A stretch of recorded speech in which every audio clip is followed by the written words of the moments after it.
Australia has secured the support of two of the world's largest democracies in pushing back against Chinese coercion in the Indo-Pacific. As Political Editor Andrew Clennell reports from London, the US and UK both backed Prime Minister Scott Morrison during a trilateral meeting as the G7 summit came to a close.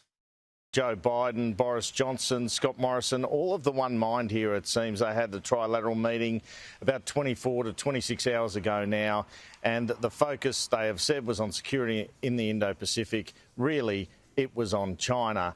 And when the communique came out from the G7 leaders today, there was a number of parts of it that referred to China and concerns about the rise of that power, the way they've treated Hong Kong, the way they've treated the Uyghur people, and of course there are concerns around economic coercion. However, the Italian Prime Minister had a bilateral meeting with Scott Morrison this morning and let the cat out of the bag in terms of the fact that at least some G7 leaders were uncomfortable with the intensity of the focus on China. Perhaps the only difference of views was the intensity of the message to China. Oh, he was referring to the G7 discussions. He wasn't referring to any discussions that Australia was involved in. But look, we had very frank discussions about those issues today in the Indo-Pacific.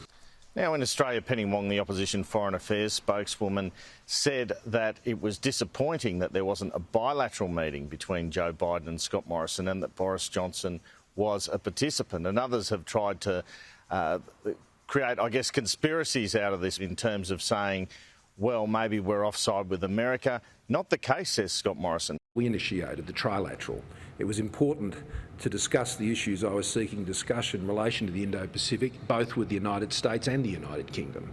Now, Joe Biden also held a press conference before flying out to London to meet the Queen today, and he spoke about a concept that's been reported on for a few weeks now, the concerns in the Biden administration that autocracies could get the upper hand over liberal democracies.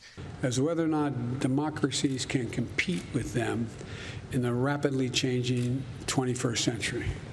So in the visit so far, it's been peppered with meetings with various world leaders. Boris Johnson to come in another couple of days. They're trying to sort out this in-principle free trade agreement. Several senior British ministers meeting Scott Morrison tomorrow, and there's a trip to Paris at the end to meet Emmanuel Macron.